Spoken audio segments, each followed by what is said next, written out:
Welcome to another WoTTalk, and it's going to be a bit of a different one, a bit of a special one today, because my dad is back after getting all the way to book 12, The Gathering Storm. I think I got that right. And we're going to be talking about his impressions through the series so far, how he's changed since we last checked in with him at book 4, I believe. And it should be quite a bit of fun. I hope you guys enjoy this, and if you don't, too bad. How you doing? So you started talking funny. Are we supposed to talk funny today or just normal voices? Just normal voices, Okay. Sorry. I always start them like that because I don't know. I feel like higher energy. Got to get it going. Okay. Right? Has it been since book 4? Wow, that seems like forever ago. Wow. Yeah, it was back in September or August. Or no, later than that. Yeah, Around at least first of the year, I think. But Maybe. yeah, I'm in book 12 and a half. Wow. So you are book 12 and a half. Just for, there will be spoilers in this video. But just for some people to get their bearings on where you are, would you mind going over what's recently happened? Well, I cannot remember the names of any of the books, except this one starts off with this cool farmer and his wife and their neighbors coming around saying there's a gathering storm and we got to get out of Dodge and go fight in the final battle. And there's been this mood of gathering storm through the whole thing. So I really like that. And of course, this is the book where the authors changed.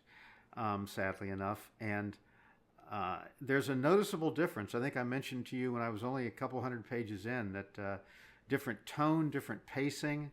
I like it. It's not taking the plot in what feels like any kind of strange direction. I'm not jarred by anything with any of the characters, but there's a tone and a pacing that I really like.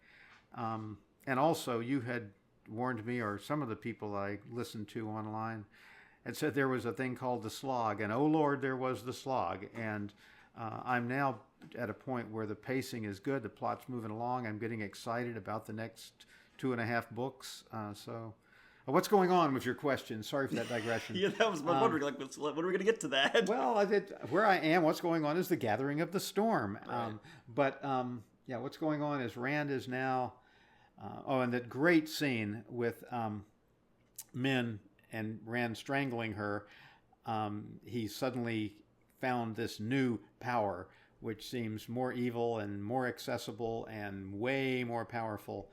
And so that just happened, and I was about to become annoyed that, okay, so now we've got another one of the bad guys who were captured, and now we've let her free, and she's going to start running amok and taking her revenge on Cat Swain and stuff. But no, this new power, just wham, she's gone out of existence along with one of the Black Aes Sedai. So that was very cool. So that's what's going on with Rand, is the new power, and he's now boldly enlisting troops.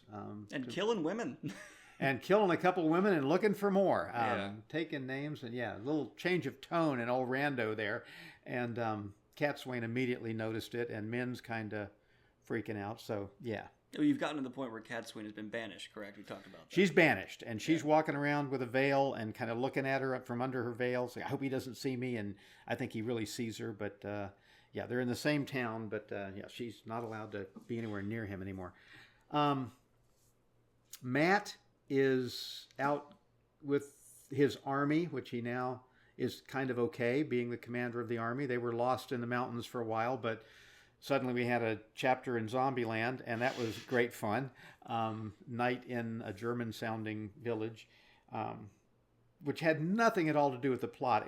It felt like just pure digression of, here's a chapter, which I'm sure will be cut from the TV show, but that was fun. So you did like it, even though it felt so separate. Yeah, I did, because it was wonderfully paced and nice characters, nice plot elements. It was a short story, and it was a nice little short story. That's a good way to put it. Yeah, and it was not about what color somebody's bodice was and how much embroidery they had on their petticoats, which I thought was just great. There should be a notable less of that with Brandon taking over. I was getting, oh my, if anybody else had been kidnapped or there'd been another several pages describing women's fashion accessories, I was going to scream. Let's see, Perrin, what's going on with Perrin? He's got Fael back, and that's cool, and he just did a trip to Wolfie Dreamland, where he fell out of the sky and got some deep thinking to do about how much he embraces the wolf side of his nature now, and all that good stuff. Sorry, excuse me for the background noise. Pips is having the time of his life on a scratching post, and I just don't want to ruin that for him. He's having much fun. Sorry, excuse that, but I'm not stopping him. And let's see, Egwene is now queen. I think you mean Elaine? Elaine, I'm sorry. All good. Elaine, yeah. And I still haven't forgiven this guy for all the confusing names of people that are way too close. And oh my God, I've got the Wheel of Time compendium or companion. And I'm not referring to it as much as I used to, but from books like 5 through 10, I probably looked at it 5 times for every book just to figure out, okay, now wait a minute. Who are the Shan-Chen and who's on the end of this leash and what's the name of this person versus this force and another general, and oh my God, here comes somebody's scribe to report on what's going on in the kingdom, and they're just going to rattle off names for the next 2 pages. It felt like Genesis with all these people begat these people. Anyway, she's queen, I believe, and her brother has now decided that he's coming back to help her out, but more he's coming to help Egwene out of the White Tower where she's captive. And he's with Gareth Bryn, who's put him in his place. And Nynaeve, I don't think is doing anything critically important right now, but Egwene is refusing to be rescued from the White Tower, and that's exciting, interesting. That the Dark Aes Sedai starts with an L. What's her name? Do you mean the Forsaken Landfear? Or No, do you mean the Aes Sedai in the White Tower right now. The Amyrlin? The Amyrlin Seat. Oh, she's not a Black Sister. She's just crazy and... Okay. That's right. Lida. We've decided Lida is not black, but she is just nuts. And they just had their big confrontation. And that was one of my favorite scenes. But I can't believe she didn't just still her and or kill her on the spot. But okay. Well, I think the Amyrlin killing or stilling someone who's currently in a not aggressive position would be enough to be imprisoned in the White Tower, regardless of position. Murder is not allowed. But neither is doing away with the Blue Aja and a whole bunch of other things that she has done that are just totally outrageous. And if she just killed her or locked her away in the deepest dungeon forever on day 1, that would have certainly saved her a lot of grief. An authoritarian political figure getting away with all kinds of stuff. Interesting. I had to do that. Okay. So the next up here I wanted to ask you about is some of your favorite scenes, because you've gotten through some of the best, stuff in the Wheel of Time. A lot of people consider Memory of Light to be the greatest, but there's still some of the best scenes throughout the entire series behind you, and I'd love to ask about some standouts that you've definitely resonated with you more or left a bigger impact. Okay. Well, I forget the name of some of these, but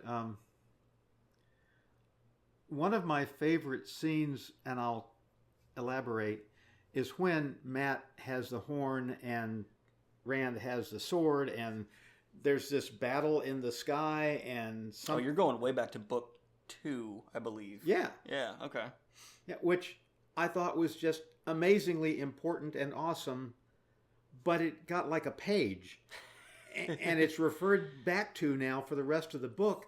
I want to know more. I want more narrative about what happened there. And there's a few times where really cool, amazing things happened, and he just didn't spend enough time describing it to me and narrating that part. So that's one of my absolute favorite, coolest things, or it would have been if it had been given more, not given such short shrift, given more shrift.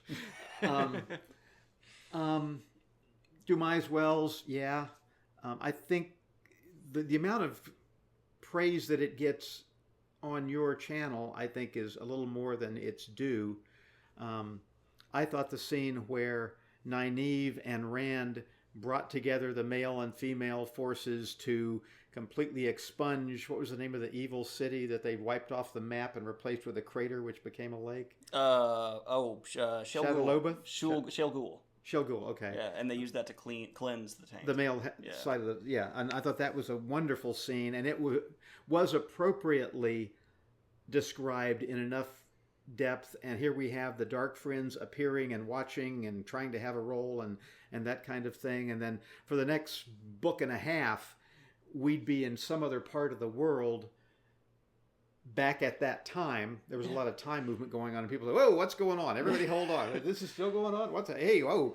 And everyone who can channel is just what? yeah, absolutely. I always think about like when a nuclear bomb goes off, and they talk about around the world, like earthquake detectors just start vibrating. It's the equivalent of just everywhere in the world. Everyone who can sense that is just what?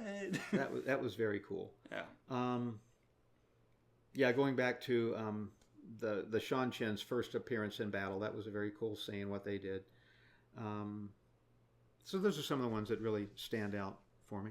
So you've been with the characters now from farm boys to rulers. Do you feel the character progression has been believable? Do you like how it's been handled? Any power jumps that you just, wow, really? It's funny that you said that the way you did, because that implies that the three main characters are the three male protagonists. And no, this is a book series about the women.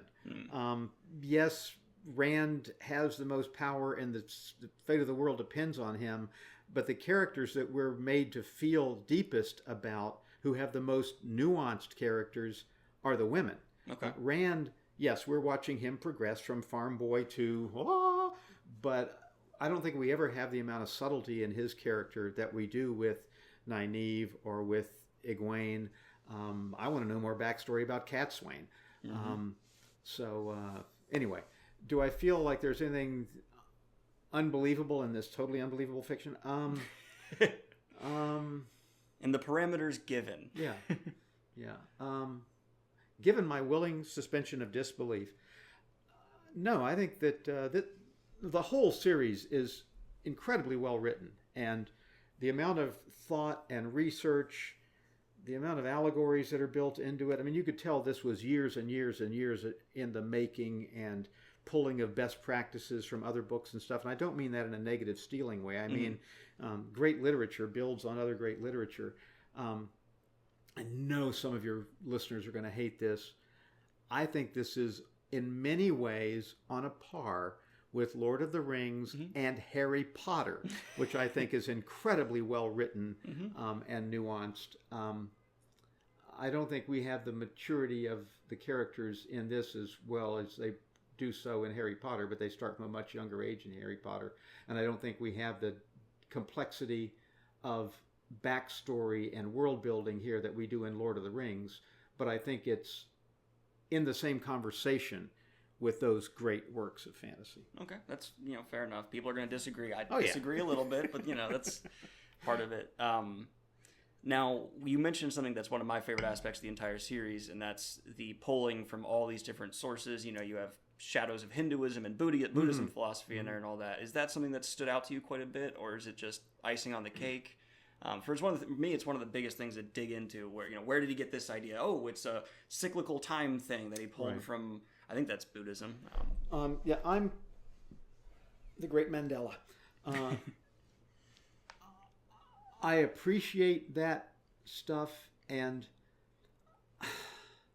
I think that on first read, you'd have to take copious notes to keep all the different races and continents and cities straight, and I didn't.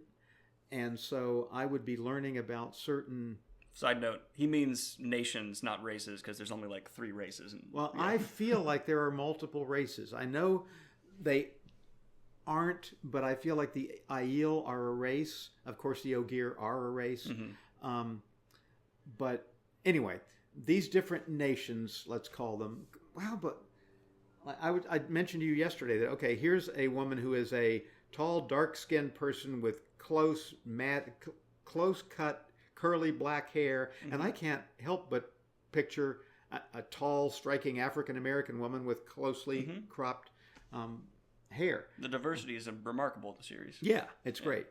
So I caught shades, definitely, of Indian religion, of Chinese, of Japanese, I think of Native American in a couple places. But I couldn't say this is the Shan Chen, this is the Aiel, this is whomever, because it's like my total confusion in the first few books with the names. I'm going to get the actual tribes wrong, but I believe the Aiel are a mixture of Apache warriors, Zulu warriors, and a couple other cultures all put together.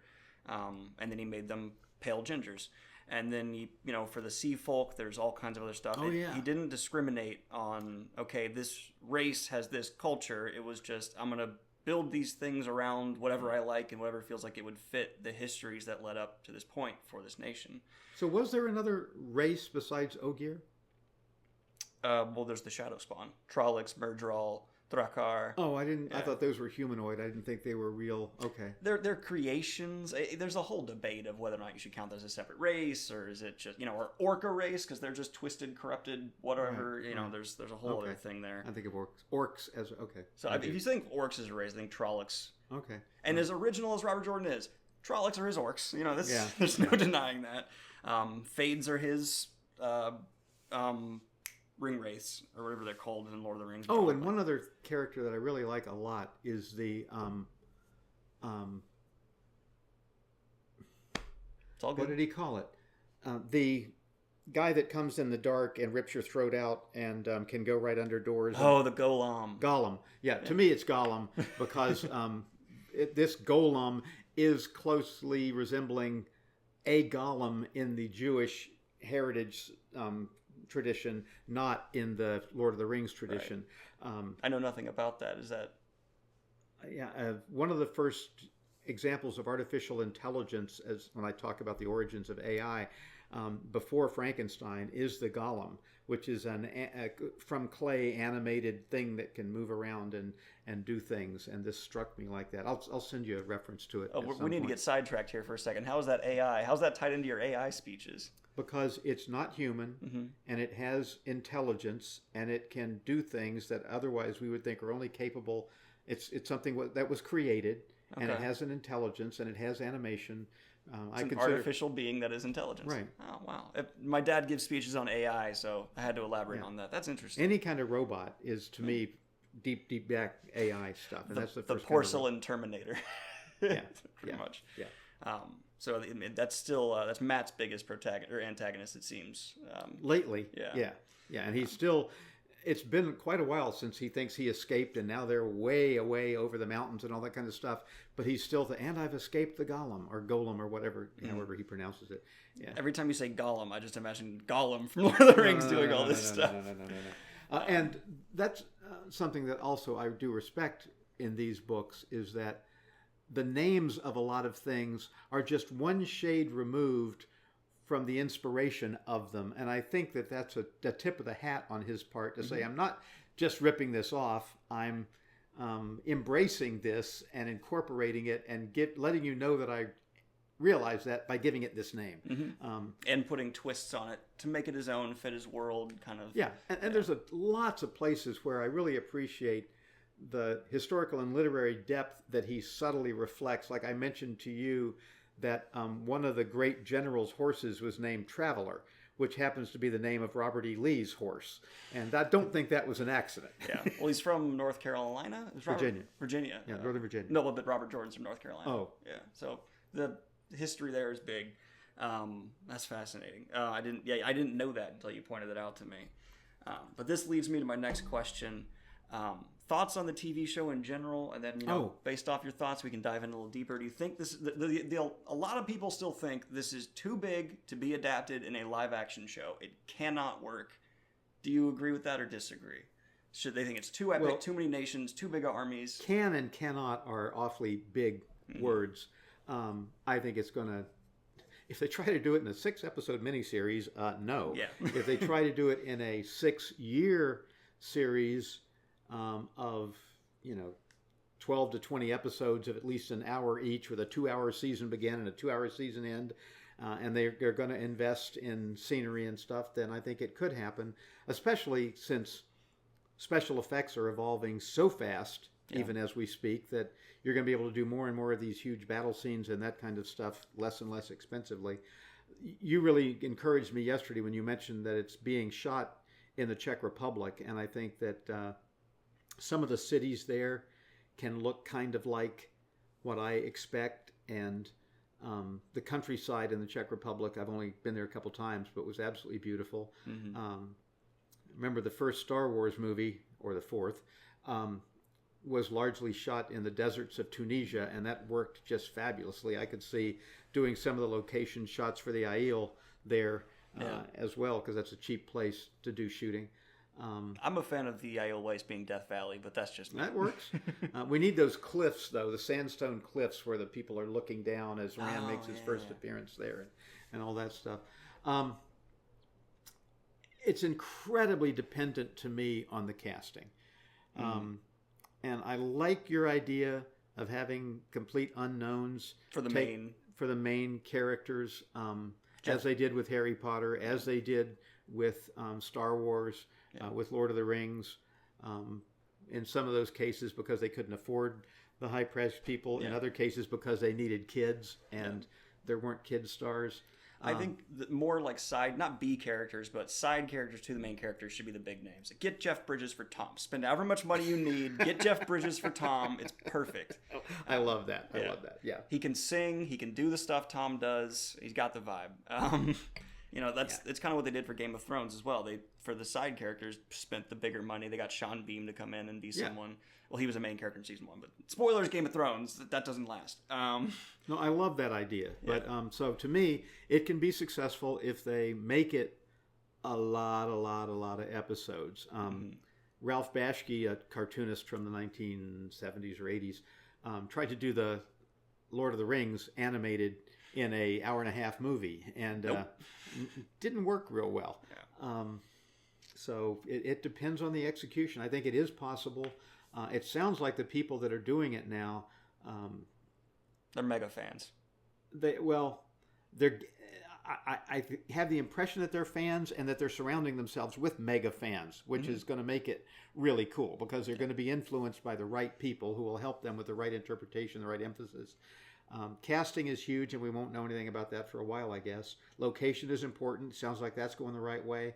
Now, how much are they going to invest in CGI and that sort of stuff and getting the scenes? I don't know. That's one of the biggest questions. They've already announced that the budget for the Lord of the Rings show is going to be, I think it's record-breaking period. So we're hoping we get another version of that for Wheel of Time, and it's another just ballooned budget that can support it. But I think... And that can either mean that Amazon is spending all their money on Lord of the Rings and there's nothing left, or it means that, hey, we're Amazon. We can launch our new not new video service, but they're going to try to really make an impact to their video service, hopefully to compete with Apple's service, which I think is going to be launched next month, seriously. That's going to require a lot of money. But as you've reported in your fantasy news and stuff, there are so many freaking fantasy series coming out now. The audience is going to be diluted. How much does it make financial sense to be investing in a share of that diluted audience for fantasy? It's like when I was growing up back in the late 1950s, early 1960s, there was a Western TV show that was really popular. So within 3 or 4 seasons, every network had 2 Westerns on every night. And a few years later, there was a James Bond movie that was successful. And soon, every network had a James Bond movie and variety shows. And they killed each other. And there are no Westerns now. There are no spy movies like that or spy TV shows like that anymore. These could all kill each other. I hope this is one that gets the investment and the audience to make it really successful. My latest count is there's over 50 fantasy sci-fi things in development. That is an incredible number. My theory is that maybe 20 will actually get to the point where they're shot. The rest are going to get canceled or delayed. 20 is a huge number. It is. That's humongous. And Lord of the Rings is going to walk in with a huge fan base. The first few episodes of that, if they're any good, they're going to capture a huge amount of that audience and keep it. Which might be good for Wheel of Time, because that's Amazon as well. So it could be, okay, you've watched Lord of the Rings, and up next we're going to play Wheel of Time. It could not. I don't think so. Hope so. I hope so, too. I'm trying to be optimistic. And I think of those 20, 5 will make it or less to the end of the story. And if it's 5, I think Wheel of Time's got a great shot, because it's got such a print audience. It's lasted so long. It's in the top 5 selling fantasy series of all time. And of those 5, it's the only one that has not been adapted. Top 5 modern epic fantasy. And, I think if it's done right and it's given the budget and the great casting and all these things line up, then it's almost a guaranteed hit. But that's if the casting lines up, if the budget's there. There's nothing's guaranteed. So much of this is so hit or miss. Yeah. If their opening episode is on a night against the final episode of The Big Bang Theory, something like that, so it really cannibalizes their audience, and then everybody, well, I'm not going to join this on the second episode, so you make it all available over a long period of time and everything, but you've promoted it for that debut night. There's an awful lot of stuff that can go wrong, and if you don't hit it with momentum, if your first 3 or 4 episodes aren't awesome, it could just fall on its face. Happily, book 1, the story starts really strong. It starts almost like a horror book in some ways, with the shadowy figure on the road stalking Rand, Winter's Night being this massacre. That, if it's going to get people's attention, will do it. And they've released the title of the first episode. It's called Leave Taking, I believe. So that makes me think they're going to get up to the point where Winter's Night happens, episode 1. Brilliant choice. That'll get people's attention. Yeah. And by then you haven't confused all the names. Yeah. And I'm hoping they focus a lot on Moraine at the beginning, which seems to be the point. Who is she? What's she doing? Maybe in Winter's Night show what channeling looks like. And if they get channeling right, no fantasy show out there right now has a really intricate, beautiful magic system that channeling really is. So I'm hoping they introduce that in an epic attention-getting way as well, because it sounds... If you're going to spend on the special effects anywhere, that's where you should really spend on the special effects for this. It would really set this apart. Make Moraine badass. Have Trollocs dropping left and right around her. That would be cool. And land. And land, yeah. Make hopefully the TV show doesn't just have people describing names of sword dances. Yeah. But I like that as a literary device, but we need to see things. Well, there's so much in the book that I was thinking, okay, well, this 3 paragraphs about the embroidery, now we can just show this person costumed and get on with life. And the same with the different sword moves and that sort of stuff. No, just show a really talented swordsman doing different stuff, and we don't need that kind of narrative. Every time I've posted about the length of the series, I inevitably get the comment, which gets tons of upvotes, that, well, if you take out all the descriptions, it's a 4-book series. And, okay. There's that. Exaggeration, but fair. If they follow all the lines that are laid down in the show, or in the books for the TV show in terms of dress, their biggest budget concern will be the costuming. Yeah. That will be number 1. Yeah. I don't think they will. Some of which would be very provocative costuming, but yeah. Robert Jordan liked describing bosoms. Yes, he did. Well, and translucent or almost transparent women's attire as well. Yeah. There's a lot of that. The women in the first 3 or 4 books talk a lot about the shape of the men's leg, but you never hear that after about book 6. It's funny, like he was kind of into that and then gave it up. I think he was trying to establish they're attracted to different things. Forget it. Yeah. But there's that brings up a whole other thing about the TV show where, what do you think should be cut? What do you think has to be in there for it to be good? Oh, wow. There's a lot of things that people say, you could cut men altogether. I don't agree with that, but there's some people who say that. There's people who say, get rid of Tom. Get rid of the taint. I've seen that comment. Very much so disagree. That's one of the aspects of the magic system that makes it stand out the most to me. Getting rid of the taint would be a horrendous choice. But I don't know. There's a lot there. I personally think reduce the number of Forsaken. It gets a little confusing with how many there are. Little? Well, a lot of it's going to be way, way easier to follow once we have a face and different styles of costume for the different races, and we see the different nations in the context of their milieu.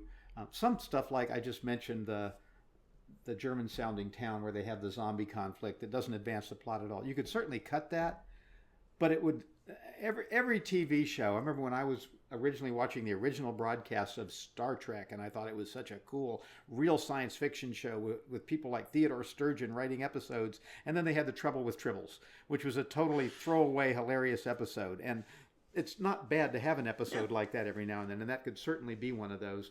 But I could see how you could completely write out the Sea Folk, that they aren't necessary to the advancement of the overall plot. It's a really interesting subplot with lots of cool stuff, the way they connect it to the rest of the plot, but they could go away and not interfere with the overall progression of the story. It just depends on how many seasons and how many episodes they're going to build in.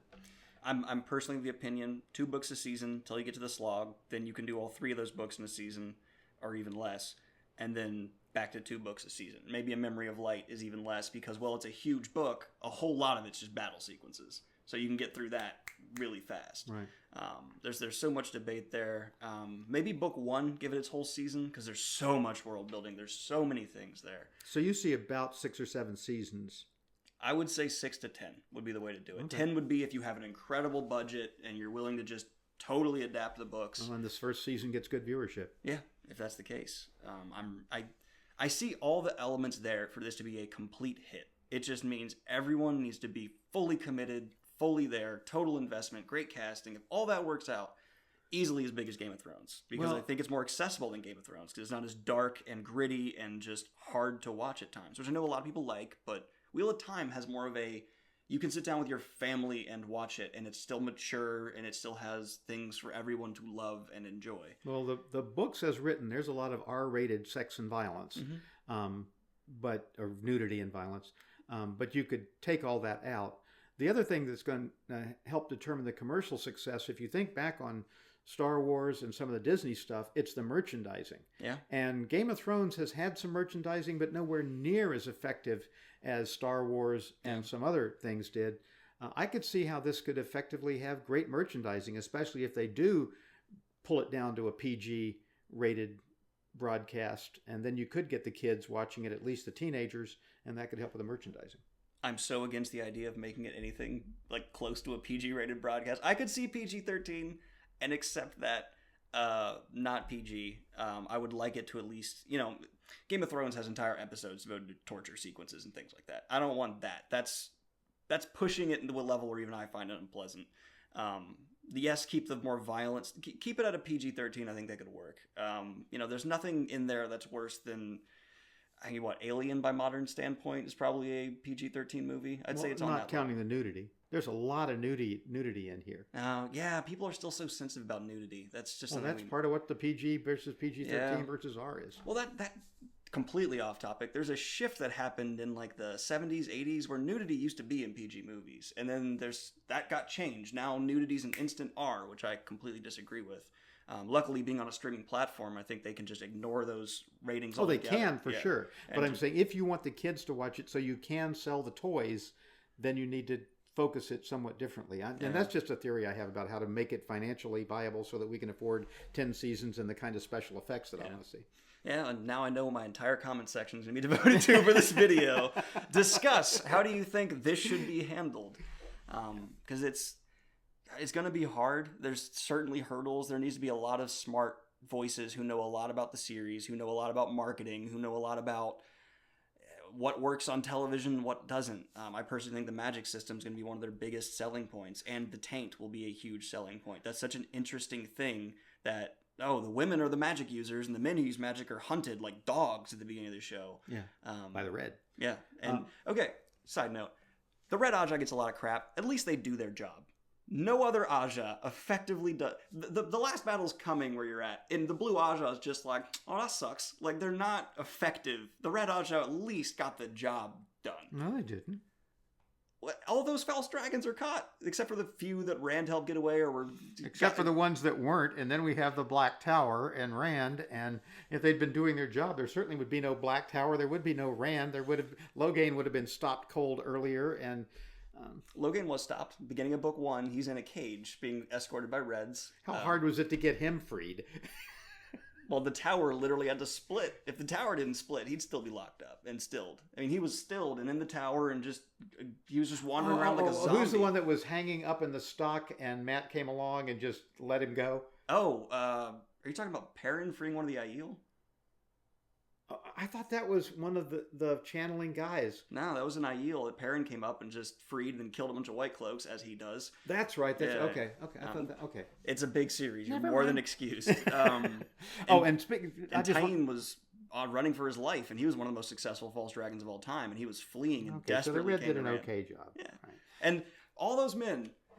They were terrified to come out. The Reds were effective at spreading fear. Everyone feared men who could channel. Parents, if they found out their kid could channel, would freak out and go to the tower. That was a good propaganda campaign, an effective one that had evidence. They will go insane and kill people. Of course, there was a time when the men were free to channel and they weren't tainted yet and all that good stuff. Speaking of, I just want to quickly digress to the cost of the special effects and stuff. Some of my very favorite moments of the book are, for instance, the first time the gateway was used as a weapon. Oh, so cool. Bisecting. The time that Nynaeve went to unravel a gateway and caused like the biggest explosion ever in the whole thing, and it had reverberations for a long distance. That was just totally cool when she accidentally caused that explosion. And then, of course, the Charterloga thing where, well, all the special effects that could go around that scene with Nynaeve and Rand and Shale Ghul. Okay. Yeah. Okay. Shale Ghul. And the creation of that huge crater was a mile and a half across or a half a mile across or something. It was huge. If it's done well and the CGI is there, it'd be a truly epic moment in TV history to watch. Yeah, very cool. Yeah, if Amazon, if you're listening, throw the money at that, because holy crap, that'll make an impression on an audience. Put that in a trailer. Yeah, but by then you've got the audience captured. Throw your money in the first 10 episodes so you can build that audience and then keep it. Yeah. Oh, Amazon Prime subscriptions will just shoot up, I promise. Yeah, got mine. Now, sorry, you made me think of something that's now leaving my head. But, you mentioned Magic System? I don't even remember. But yeah, any more closing thoughts on the TV show? Anything along those lines? That look forward to it. What's it, 2020? Late 2020 it's going to pop up? Well, they said their casting is going to be happening in 2020. Or, sorry, not the shooting will be 2020. So I assume late 2021 we'll get the show. Oh, man. I was hoping for fall of 2020. Okay. Yeah. Looking forward to it. Can't wait to see how it happens. Shooting begins fall 2020. So the show will not be out till late 2021, I imagine. Okay. Yeah, I'm with you. Trust me, I want to be there. Yeah. I want to watch. Yeah. I'm tempted to book a ticket to Prague and just watch. But no, there's... Can't we do something with Balefire to jump us ahead of time so we can see it, and then that would mess everything up. Yeah, that would break reality. That's such a cool thing in the Magic System. But you mentioned merchandising, which I've never brought up on my channel. I've never put much thought into. But you're right. There's a lot of merchandising potential here.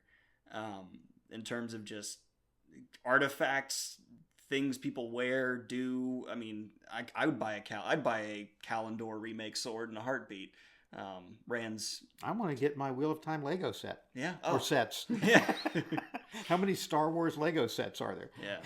And but there's some people are against that. They don't like seeing stuff over merchandised. I'm fine with it. It doesn't hurt me, and I get to buy cool things every now and then. I want them to make a boatload of money so that they can keep this going for as many seasons as it takes to tell the story well. And however they can capitalize on what they're doing, great. Yeah. So you hear that? If you're listening, and I'll buy the box set. And you see Wheel of Time merchandise, go blow your money on it. Yeah. I think there's so much potential here. I'll download the screensaver. But now moving on from TV show thoughts, I think you covered Brandon Sanderson quite a bit. I had a question here about that, but you talked about how you like his pacing, you like his change up. That's cool. I'm very glad you're enjoying that aspect of it, because I was worried, because it is...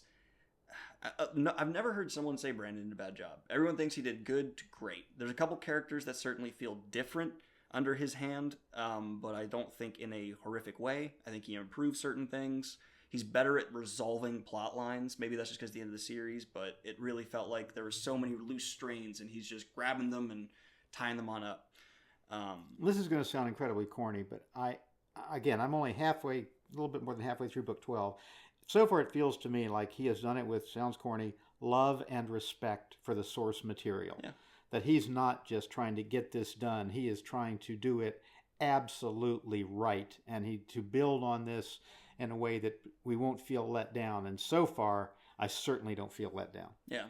And there's a great quote by him where he said, the reason I took it was, I think I'd screw it, or I was hesitant to take it, but then I thought if I didn't take it and someone else screwed it up, I'd feel bad. And I'm pretty sure I'll screw it up the least. So that's great. So far, so good. Yeah. But you did finish the last Robert Jordan book, which I didn't write down a question for, but a lot of people think you really returned to form in that one. The last book you finished off, and it's after the slog. It really ended there. Any thoughts on just the last pure Robert Jordan book, The Knife of Dreams? Yes, The Knife of Dreams. I thought things were picking up then, but I think they've picked up a lot more in the first 2/3 of book 12. I think the slog really was a slog. And something else that, in terms of deletable plot lines, we've talked a few times about our circus master and his crew, and I don't feel as negatively about it as you do. I think that it gives us a vehicle for certain things, like the deepening of Matt's relationship with Tuon, which had to happen somewhere, and for it to have happened in a circus trailer is okay. I don't think they need to show all the amazing trapeze stuff that, is it Elaine or Egwene do. It's fluff. Some of it's nice fluff, but it's fluff. Yeah. So dispensable, okay. But again, I think you need some lightening of things, and they might provide some of that. True. I do like the scenes where Brigitta's shooting an arrow at Nynaeve's head. That's...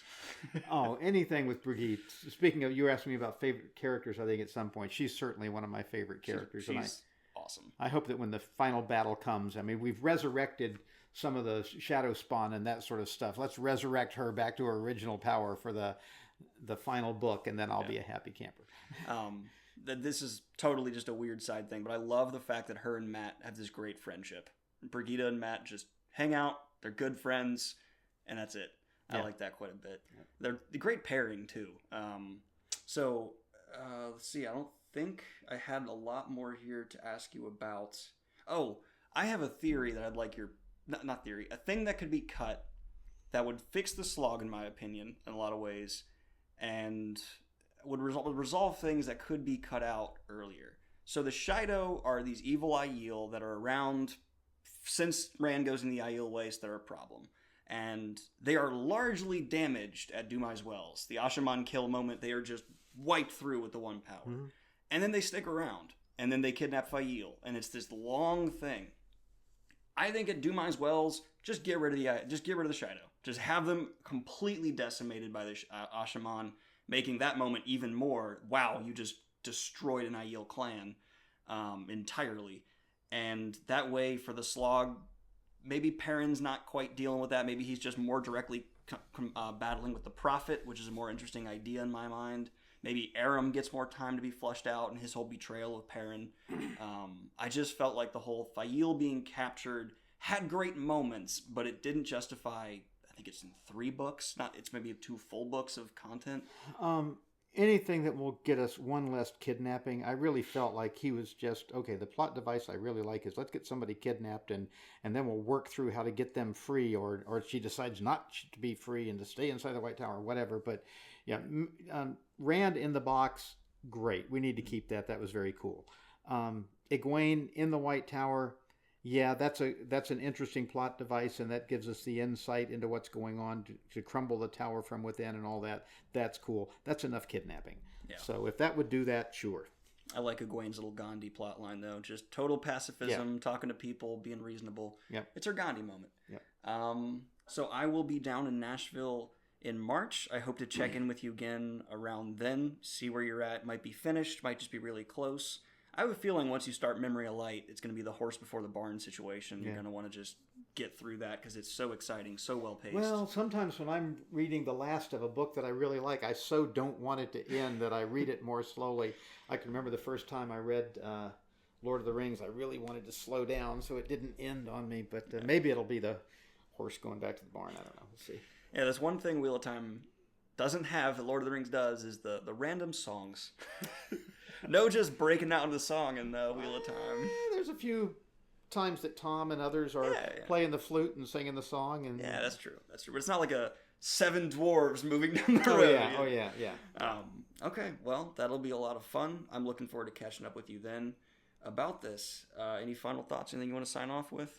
I'm loving it. I really look forward to the end of it. And contrary to what I told you, I think the last time we had one of these conversations, I could see how in 10 or 15 years, I could actually go back and do this again because I was so confused by the different nations, by the different names, by so much during the first few novels. I thought I could just pick this up and read it like a book, and I couldn't and get the depth of understanding that I'd really like. So I might someday go back and do it again and in hindsight understand so much more and get so much more out of the nuance than I did this first time through. I remember the first time being much more confusing. It's not until book 5, 6 that you get really rooted in the world in a way where you can feel that. Yeah. Well, it's great. I'm so glad to hear that, which you've told me that before, because it means you actually are loving it. Yep. And I hope you guys enjoyed this WoTTalk where we talk about it. I'm going to try to have more guests on in the future for WoTTalk, because I think having a conversation might be a little bit better. And I will still incorporate people's comments, and I'm really looking forward to what you all are commenting about the TV show points we brought up, because I'm sure people are going to be flat out mad you said make it PG. That people are going to be upset. If it helps with the financing. But meanwhile, like and subscribe. Yeah. Oh, thank you. Now I don't have to say that. Hit the Patreon if you want to support what I do here, and I love y'all. Have a good one. Peace. Peace.